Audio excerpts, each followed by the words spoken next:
Banking awareness के इस part में हम देखेंगे रुपी डीवैल्यूएशन या डेप्रिसिएशन के बारे में जानेंगे, पहले इस टर्म के बारे में, साथ ही साथ डिस्कस करेंगे इसका क्या इफेक्ट पड़ता है हमारी इकोनॉमी पे। तो चलिए स्टार्ट करते हैं आज की वीडियो।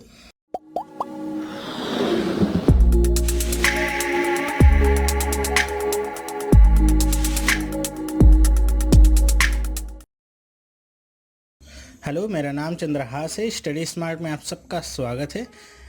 दोस्तों, अभी तक हमने बैंकिंग अवेयरनेस से 5 पार्ट देख लिए हैं और इन 5 पार्ट को अगर आपने नहीं देखा है तो अभी जाके तुरंत देखिए। आपको बैंकिंग अवेयरनेस से रिलेटेड जितने भी टर्म हैं इकोनॉमी के सारे पता चल जाएंगे और अच्छे से पता चल जाएंगे कि वो सब टर्म क्या सिग्निफाई करते हैं। इस पार्ट में हम देखेंगे रुपी डीवैल्यूएशन या डेप्रिसिएशन के बारे में, जानेंगे इस टर्म का मतलब क्या होता है और इसका इम्पैक्ट क्या पड़ता है हमारी इकोनॉमी पे। सारी चीज़ों की हम डिटेल से चर्चा करेंगे। तो वीडियो स्टार्ट करने से पहले मैं आप सबको बता दूं कि कॉपी पेन लेके मत बैठिएगा, पहले एक बार वीडियो को पूरा देख लीजिएगा, सारी चीज़ों को समझ लीजिएगा, फिर अगर आपको कुछ नोट्स मेंटेन करना है तो मेंटेन करिएगा, वरना सारी चीज़ें आपको वैसे ही समझ में आ जाएंगी। चलिए स्टार्ट करते हैं। सबसे पहले हम देखते हैं क्या रुपी डीवैल्यूएशन या डेप्रिसिएशन ये सब होता क्या है। तो आप सबको पता होगा कि जो भी रुपए की जो वैल्यू है वो डॉलर के टर्म में नापी जाती है, तो उसका घटना बढ़ना, रुपए का कमज़ोर होना, मजबूत होना, ये सब आप बहुत बार सुनते होंगे, टीवी में, न्यूज़ में, पेपर्स में देखते होंगे और उसके क्या प्रभाव पड़ते होंगे, वो सारी चीज़ें आप देखते होंगे, लेकिन आप समझ कम पाते होंगे कि एक्चुअली में ये सब हो क्या रहा है। तो चलिए हम देखते हैं। सबसे पहले हम बात करते हैं एक्सचेंज रेट्स की। एक्सचेंज रेट्स का मतलब क्या है कि हमारा जो वैल्यू है वो कैसे डिसाइड होगा कि $1 में कितने रुपए आएंगे।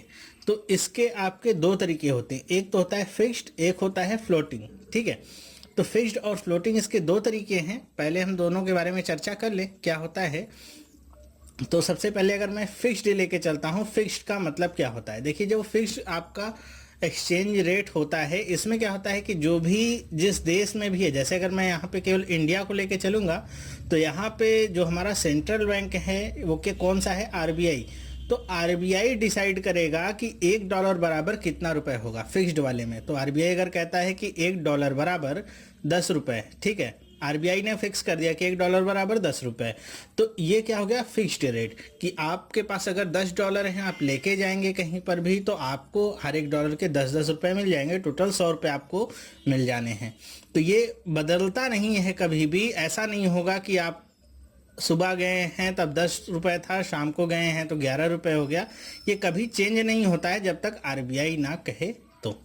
तो इसमें होता क्या है कि जब आरबीआई ने कह दिया कि $1 बराबर 10 रुपये, तो जितने भी आपके फॉरेक्स ट्रेडर्स होते हैं, फॉरेक्स ट्रेडर्स मतलब जो करेंसी वगैरह का ट्रेड करते हैं, जो भी फॉरेक्स ट्रेडर आपके होते हैं, उन सब को भी इसी रेट पे ही डॉलर को बेचना है या रुपए की वैल्यू लगानी है। कोई आदमी लेके जाता है, अगर 100 रुपये लेके जाता है तो उसे $10 दे दिया जाएगा।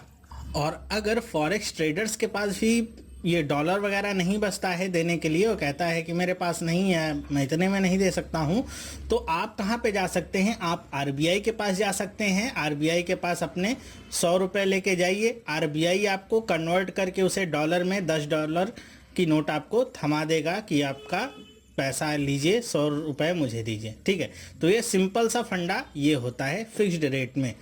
ठीक है, तो जब भी आपका रेट फिक्स है तो आप फॉरेक्स के पास जाइए, फॉरेक्स वाला भी आपको नहीं देता है तो आप आरबीआई के पास जाइए, तो आरबीआई तो आपको देगा ही देगा, उसकी ये कमिटमेंट है कि वो आपको देगा। ठीक है, तो ये आपका फंडा तो बहुत ही अच्छा चलता है। लेकिन इसमें क्या होता है कि कभी कभी जो बाहरी जो उथल पुथल होती हैं मार्केट्स में, उसकी वजह से यहाँ पे बहुत ज़्यादा आपको चेंजेस देखने को मिल जाते हैं। कैसे चेंजेस होते हैं, बाहर से जो आपका किसी मार्केट में अगर चेंजेस हो रहे हैं तो उससे हमारा सिस्टम कैसे प्रभावित होगा, चलिए इसे समझ लेते हैं। मान लीजिए कि अमेरिका ने कहा है कि आपके यहाँ पे, अमेरिका ने भारत के लिए स्पेशल एक स्कीम निकाली। वो स्कीम क्या है कि उसने कहा कि भारत में जितने भी लोग ग्रेजुएट हैं, मतलब जिन्होंने ग्रेजुएशन की हुई है, वो सब हमारे यहाँ आके नौकरी की तलाश कर सकते हैं, उनको वीज़ा हम दे रहे हैं, मुफ्त में दे रहे हैं। ठीक है, तो लेकिन उसकी शर्त क्या रखी है कि आपको उसके लिए $1 लाख एज अ सिक्योरिटी जमा करवानी पड़ेगी। तो क्या होगा कि अभी तक तो सारा केस सिंपल चल रहा था, कुछ ही लोग रहे होंगे जिनको कन्वर्ट कराना रहा होगा।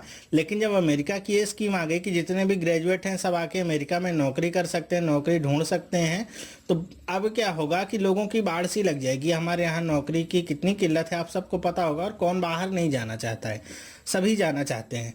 तो क्या होगा कि बहुत सारे लोग, अभी तक तो कुछ लोग थे, अभी बहुत सारे लोग हो जाएंगे जो क्या करेंगे, अपना घर बार सब बेच बाच के खेत वगैरह लग जाएंगे लाइन में। सबके हाथ में कितना होगा, मान लीजिए अभी 10 रुपए $1 की कीमत थी, तो सबके पास अभी 10-10 लाख रुपए होगा हाथ में, और सब पहुंच जाएंगे फॉरेक्स ट्रेडर्स के पास। मान लीजिए यहाँ पे फॉरेक्स ट्रेडर्स वाले हैं आपके, जो रुपए को डॉलर में कन्वर्ट करते हैं या डॉलर को रुपए में, सब इनके पास लाइन लग जाएगी। फॉरेक्स ट्रेडर के पास जाएंगे, 1 लाख 10 लाख रुपए देंगे, $1 लाख उनको चाहिए।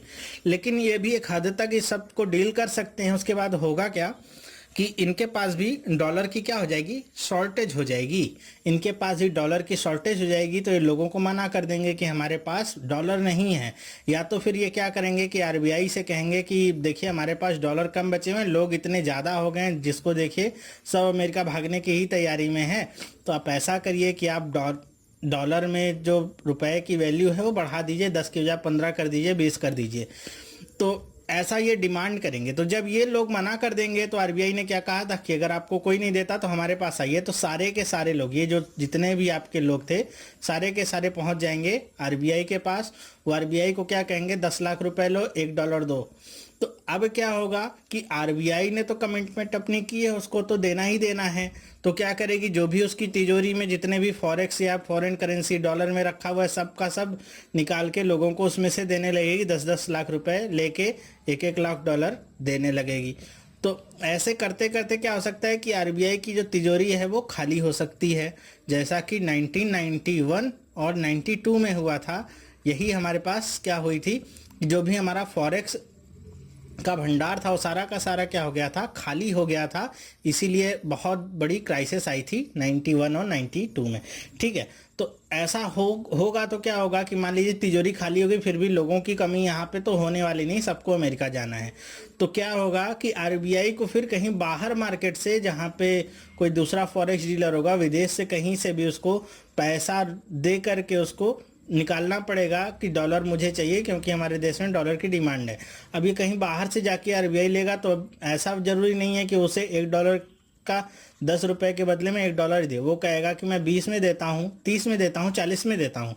अब उसकी मर्जी है, आरबीआई को लेना मजबूरी है, तो आरबीआई लेगा जितने में भी ले रहा है। तो ऐसे में क्या होगा कि आरबीआई को एक तो घाटा भी हुआ जा रहा है, साथ ही साथ बहुत ज़्यादा लोग कन्वर्ट करा रहे हैं, रुपए की वैल्यू भी आपकी कम होती जा रही है। ठीक है, तो ये सब जो भी आपकी परेशानियां आती हैं, इन सब से कैसे निपटा जाए।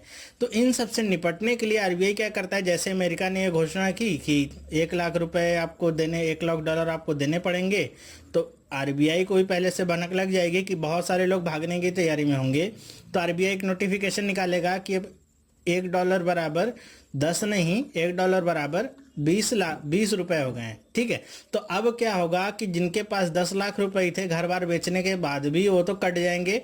बहुत कम लोग ही बचेंगे जिनके पास अब क्या 20 लाख रुपए होंगे और जो अमेरिका जाना चाहते होंगे। ठीक है, तो 20 लाख रुपए होने के बाद भी जो अमेरिका जाना चाहते होंगे वही केवल आरबीआई के पास जाएंगे या तो फॉरेक्स डीलर्स के पास जाएंगे। तो इस तरह से सिचुएशन को कंट्रोल में लाया जा सकता है। लेकिन हमने क्या किया, अब रुपए की वैल्यू को क्या कर दिया, कम कर दिया। इसी को हम क्या कहते हैं, डीवैल्यूएशन। जब हम रुपए की वैल्यू को क्या कर दें, कम कर दें, तो क्या कहलाता है, डीवैल्यूएशन। तो डीवैल्यूएशन का मतलब क्या हुआ कि पहले $1 अगर हम देते थे तो 10 रुपए मिलते थे, अब $1 देंगे तो हमको कितने रुपए मिलेंगे, 20 रुपए। तो आई होप आपको डीवैल्यूएशन टर्म समझ में आया होगा कि डीवैल्यूएशन का मतलब क्या होता है। तो डीवैल्यूएशन होने से क्या क्या इम्पैक्ट पड़ते हैं वो भी हम जानेंगे, एक्सपोर्ट पे और इंपोर्ट पे। तो चलिए, अगर मैं आपको यहीं पे बताना चाहूँ कि इसका इम्पैक्ट क्या पड़ेगा एक्सपोर्ट और इंपोर्ट पे। चलिए, जब भी हमारा डीवैल्यूएशन होगा तो आपका जो देश का जो एक्सपोर्ट है वो आपका क्या होगा, बढ़ जाएगा, और जो इंपोर्ट होगा वो क्या हो जाएगा, कम हो जाएगा। इसे समझने की कोशिश करते हैं कैसे बढ़ जाएगा, कैसे कम हो जाएगा। चलिए, मान लीजिए अभी हमारे पास डॉलर की कीमत कितनी है, $1 बराबर 10 रुपये है। ठीक है, $1 बराबर 10 रुपये, जिसमें आप 2 मंच खरीद सकते हैं। कोई भी विदेशी होगा वो 2 मंच खरीद के खा सकता है, ठीक है, आराम से। अब हमने क्या किया कि $1 की कीमत को कर दिया 20 रुपये। ठीक है, अब $1 की कीमत को 20 रुपये। अभी भी वो जो विदेशी है वो $1 ही हमको देगा, लेकिन अब उस $1 की कीमत 20 रुपये है, उसमें 2 की बजाय उसको कितनी मंच मिलेंगी, 4 मंच मिलेंगी। तो क्या करेगा ऐसी स्थिति में उसे, अब यहाँ पे उसका $1 जो है वो उसे ज़्यादा फायदा दे रहा होगा इस पहली स्थिति की तुलना में। तो क्या करेगा, ज़्यादा से ज़्यादा चीज़ें इंडिया से खरीदना शुरुआत कर देगा वो। क्यों ऐसा कर देगा, क्योंकि अब उतने ही डॉलर खर्च करने पर उसे पहले से अधिक चीज़ें मिल रही होंगी, तो उसका कॉन्फिडेंस इंक्रीज होगा, उसे भी मज़ा आएगा। वो कहेगा अब उतना ही पैसा खर्च करूंगा लेकिन ज़्यादा चीज़ें मुझे मिलेंगी, तो एक्सपोर्ट करना शुरू कर देगा इंडिया से। तो एक्सपोर्ट क्या हो जाता है, कंट्री का बढ़ जाता है। इम्पोर्ट ठीक इसी तरह इसका उल्टा आप देख लीजिए, इंपोर्ट कम कैसे हो जाएगा कि मान लीजिए यहाँ पे पहले हम ऑयल, मान लीजिए बाहर से हम ऑयल वगैरह ज़्यादा खरीदते हैं ना, तो मान लीजिए पहले 1 बैरल की कीमत ऑयल की कितनी थी, $100 थी। ठीक है, $100 थी। तो $100 का मतलब क्या था कि जब $1 बराबर 10 रुपये था, तो $100 का मतलब कितना हो गया कि 1000 रुपये हम खर्च करेंगे तो हमको 1 बैरल तेल मिल जाएगा। हमने रुपए की वैल्यू को कर दिया कम, $1 की कीमत हो गई 20 रुपये।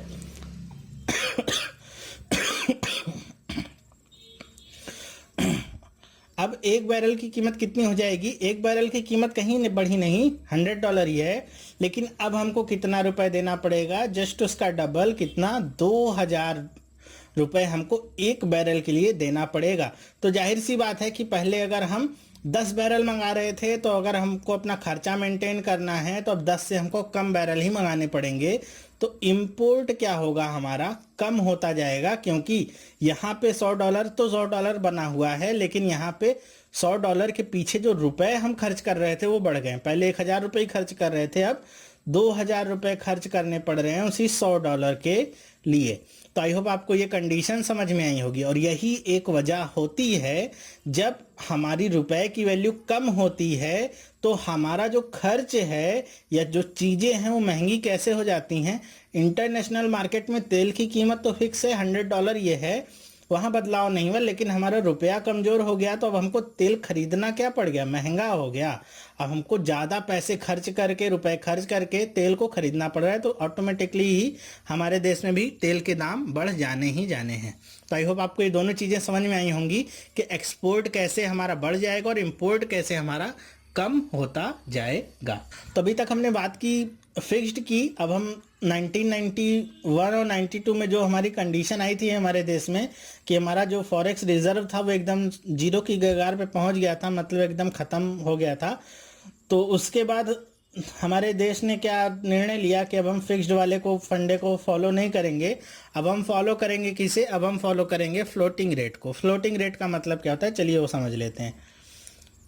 चलिए इसे हम क्या कहते हैं, floating rate exchange. Floating rate का मतलब क्या होता है कि इसमें आरबीआई का कोई कंट्रोल नहीं होगा, कि आरबीआई नहीं डिसाइड करेगी कि $1 बराबर कितने रुपए होंगे। ये आरबीआई को डिसाइड नहीं करना है। ये कौन डिसाइड करेगा, ये आपके डिसाइड करेंगे जो भी मार्केट फोर्स है या जो भी सप्लाई डिमांड का आपका चलता है कॉन्सेप्ट, वो आपका डिसाइड करेगा कि $1 बराबर कितने रुपए होने वाले हैं। ठीक है, तो ये आपका कुछ भी हो सकता है, हमको नहीं पता चल सकता है। ना तो आरबीआई हमको बता सकती है कि $1 बराबर 10 रुपये होंगे या 20 रुपये होंगे। आरबीआई का भी कंट्रोल इसमें डायरेक्टली कोई भी होता नहीं है। तो यहाँ पे अगर आरबीआई का कंट्रोल कोई नहीं होता है, पूरा मार्केट पे ही डिपेंडेंट है, सप्लाई डिमांड पे डिपेंड करता है कैसे होता है, तो ऐसा भी हो सकता है कि आपका जो मार्केट है उसमें उथल पुथल बहुत ज़्यादा हो जाए। उथल पुथल ज़्यादा होने का मतलब क्या है कि जब सारी की सारी चीज़ें अनकंट्रोल्ड हो जाएंगी तो बहुत ज़्यादा उथल पुथल आपके मार्केट में मच सकती है। तो इसको कंट्रोल कौन करेगा, मार्केट को स्टेबलाइज कौन करेगा, तो मार्केट को स्टेबलाइज करने के लिए आरबीआई यहाँ पे मौजूद रहता है। मतलब आरबीआई का एक तरीके से समझ लीजिए इनडायरेक्ट रोल होता है इस सब में। तो इनडायरेक्ट रोल का मतलब क्या हुआ कि आरबीआई डायरेक्टली तो जाके बताएगा नहीं कि $1 की वैल्यू कितनी होने वाली है, लेकिन इस रुपए की जो वैल्यू है ये आपकी ना तो बहुत ज़्यादा ऊपर हो जाए ना तो बहुत ज़्यादा नीचे हो जाए, इस बात को मेंटेन कौन करेगा? आरबीआई मेंटेन करेगा। कैसे मेंटेन करेगा वो भी मैं आपको समझाता हूँ। देखिए एग्जाम्पल मैं यहाँ पे लेता हूँ। मान लीजिए जो भी हमारे विदेशी इन्वेस्टर्स होते हैं उनको ऐसे पता चल जाए किसी इन्वेस्टर को कि भारत में अगर वो इंडियन मार्केट में पैसा लगाता है तो उसे 15 से 20% का रिटर्न मिलना है उसके जो उसने जितने भी पैसे लगाए उस पर। तो क्या करेगा कि आएगा यहाँ पे इंडिया में आएगा, वो जितने भी उसके पास जो भी डॉलर्स होंगे उन्हें देगा और उससे कहेगा कि हमें क्या चाहिए, इसके बदले में रुपीस चाहिए, पैसे चाहिए हमको। तो ऐसे में क्या होगा कि वो बताएगा कि हमको रुपीस चाहिए, उस रुपीस का मुझे यहाँ पे शेयर बॉन्ड वगैरह सारी चीज़ें मार्केट में खरीदनी है। मतलब वो अपना पैसा इंडियन मार्केट में लगाना चाहता है। तो ऐसे में होगा क्या, जैसे यहाँ पे तो हम एक की बात करते हैं, लेकिन यहाँ पे हो सकता है बहुत सारे ऐसे इन्वेस्टर्स हो जाएंगे जिनको ये पता चल जाएगा ऐसी चीज़ें होने वाली हैं। तो क्या होगा कि डॉलर लेके बहुत सारे लोग लाइन में लग जाएंगे जो रुपीस चाहते होंगे उसके बदले में। तो ऐसे में होगा क्या कि रुपए की जो डिमांड है वो क्या हो जाएगी, बढ़ जाएगी। डिमांड बढ़ेगी मतलब मार्केट में इसकी शॉर्टेज होगी, तो इसकी वैल्यू भी क्या हो जाएगी, वैल्यू भी इसकी बढ़ जाएगी। तो जब वैल्यू बढ़ जाएगी, मान लीजिए अभी $1 बराबर आपका 60 रुपए का है, डॉलर आपका क्या है, अब यहाँ पे डॉलर सस्ता हो गया, सब लोग डॉलर बेचना चाहते हैं, रुपए को लेना चाहते हैं। अब $1 बराबर रुपीस की वैल्यू कितनी पहुंच गई, 50। और जैसे जैसे और लोग आते जाएंगे वैसे वैसे ये 50 का आपका 45, 40 ये आपका रुपए की वैल्यू यहाँ पे कम होती जाएगी, या दूसरे शब्दों में कहें तो रुपया मजबूत होता जाएगा। तो ऐसे में होगा क्या कि आपकी मार्केट में उथल पुथल बहुत ज़्यादा मच जाएगी। एक दिन पहले ये 60 रुपये था, एक दिन में आपका 50 हो गया, कल को 45, 40 ऐसे बदलता जा रहा है। सारा आंकड़ा स्टेबल नहीं हो रहा है आपके रुपए की वैल्यू। तो होगा क्या यहाँ पे, तो ऐसी स्थिति में आरबीआई अपना काम करना शुरू करेगी। आरबीआई क्या करेगी, रुपए की जो वैल्यू है उसको कंट्रोल में लाने की कोशिश करेगी। ऐसा क्यों होगा, जब भी आपका रुपया मजबूत होगा तो क्या होगा, आपका एक्सपोर्ट आपका डाउन हो जाएगा। एक्सपोर्ट डाउन क्यों हो जाएगा, क्योंकि पहले जो $1 में उन्हें 4 वस्तुएं मिलती थी, अब $1 में उन्हें 2 ही वस्तुएं मिलेंगी। तो एक्सपोर्ट कम करेंगे लोग, हाँ इंपोर्ट में फ़ायदा होगा। तो ना तो ज़्यादा एक्सपोर्ट में आपको घाटा हो, ना तो इंपोर्ट में बहुत ज़्यादा फ़ायदा हो, इन सब सारी चीज़ों को बैलेंस करके रखना हो। तो ऐसी स्थिति में आरबीआई आ जाएगी मार्केट में।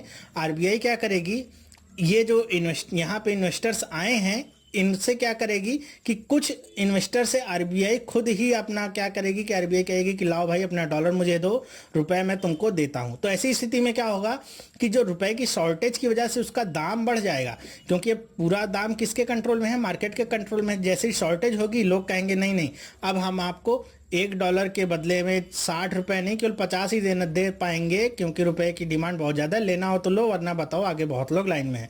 तो ऐसी स्थिति में क्या होगा, आरबीआई कहेगी भाई हमारे पास आ जाओ, मैं तुमको दे देता हूँ $1 के 60 रुपये। तो कुछ ये अपना आरबीआई अपना ऐसा कुछ हथकंडा अपनाएगी जिसकी वजह से क्या होगा, रुपए की जो शॉर्टेज है वो उतनी ज़्यादा मार्केट में नहीं रह जाएगी। तो इससे क्या होगा कि जो रुपए की वैल्यू है ये 50 से लेके 55 तक आपकी फंसी हुई रह जाएगी, या इतने में ही आपकी चलेगी, बहुत ज़्यादा ये हाई या डाउन नहीं होगी। तो ये तो हो गई पहली स्थिति जब ऐसा कुछ हो। दूसरी स्थिति इसके उलट भी हो सकता है ऐसा कि ये जो इन्वेस्टर्स आपके यहाँ पे आए थे इनको पता चल जाए कि आपकी जो पड़ोसी देश चाइना है वहाँ पे आपको 30 से 35% का आपको रिटर्न मिलने वाला है जो भी आप पैसा लगाएंगे।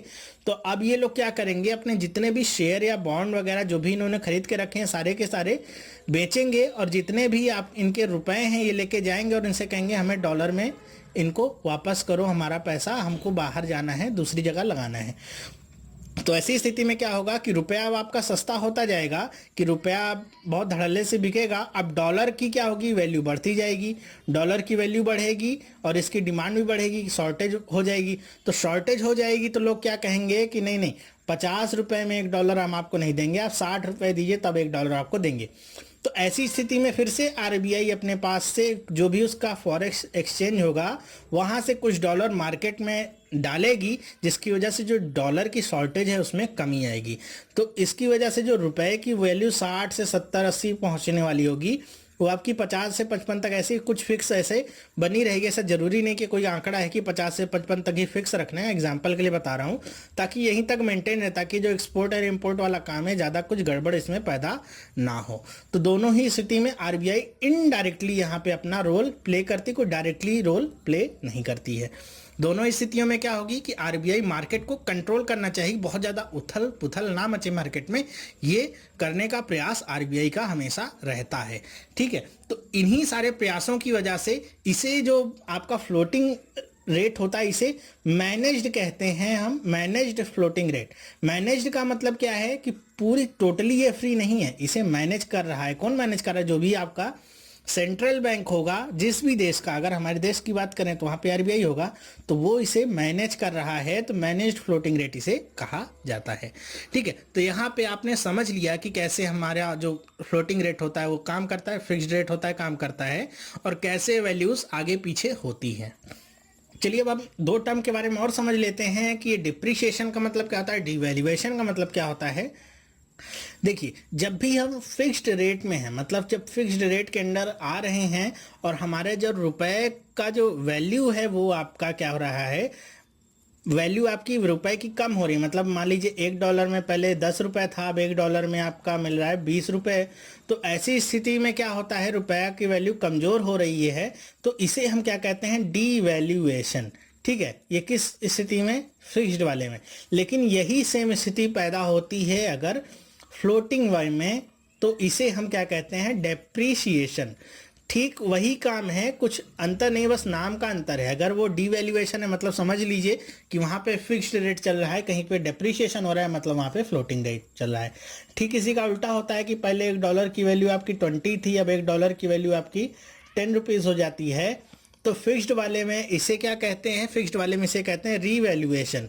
ठीक है, और फ्लोटिंग में इसे क्या कहते हैं, एप्रीशिएशन।